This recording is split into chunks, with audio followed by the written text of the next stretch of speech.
Nasi.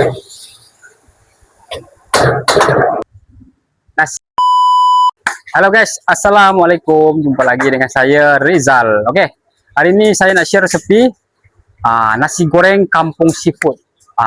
Cara buat nasi goreng kampung seafood versi kedai Tom Yam. Siapa-siapa yang nak berniaga, baru nak buka bisnes, ataupun nak makan sendiri kat rumah pun boleh, tak ada masalah. Saya halalkan dunia dan akhirat.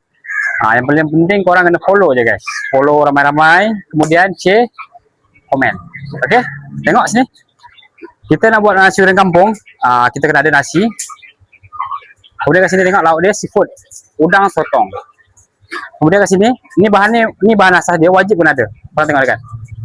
Bawang putih, cili padi, kemudian kangkung. Nasi goreng kampung ni kena pedas, baru dia sedap. Kemudian yang paling penting, ikan bilis. Okey, sekarang jom. First kita goreng ikan bilis dulu. Ini siapa-siapa baru nak belajar masak ke, baru nak buka kedai ke, korang boleh je follow saya punya video ni. Ikan bilis kita goreng macam ni. Lauk dia udang sotong. Ni macam ni cara dia guys. Kalau kau di kedai Tom Yam, buat nasi goreng kampung macam ni. Okey, korang tengok tu. Bawang putih 3. Kemudian cili padi. Cili padi ni wajib kena ada. Nasi goreng kampung kena pedas guys, baru dia kampung. Biasa kalau orang dulu-dulu buat nasi goreng kampung, dia cili dia tumbuk kan. Ini nasi goreng kampung seafood Okey. Jadi kita masuk sini. Sekarang jom. Masuk dalam.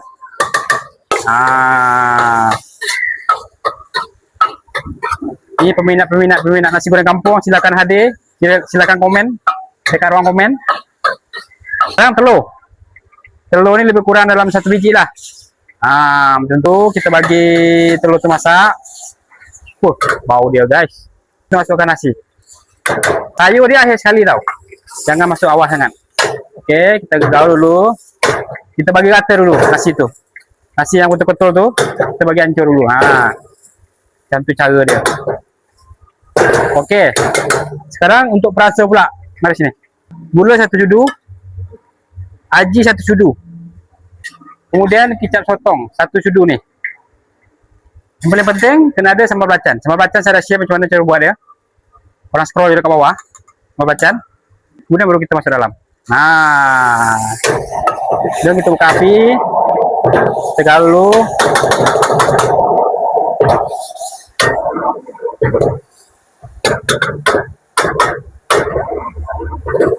Okey. Nak buat nasi goreng kampung sedap, korang kena taruh ni sikit. Apa nama dia? Lada putih. Sikit je, lada putih. Ni ramai orang tak tahu tau, buat nasi goreng kampung dia tak taruh lada putih. Tu jadi tak sedap tu. Kalau korang letak lada putih, lada sudah memang sedap. Kemudian kangkung.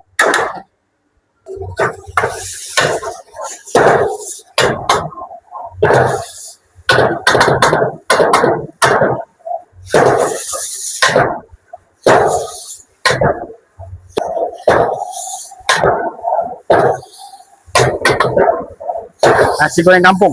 Lagi satu masak kena ikhlas tau. Kena penuh kasih sayang. Baru masakan kita tu sedap. Korang tengok sini.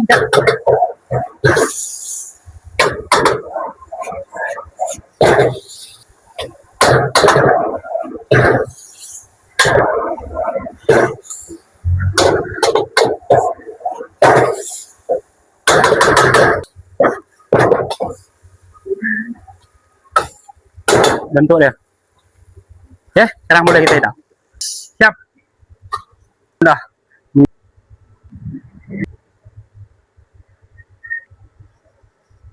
Okey, air sekali. Ni paling penting ni, bawang goreng, bagi dia wangi-wangi. Dan bawang. Okey.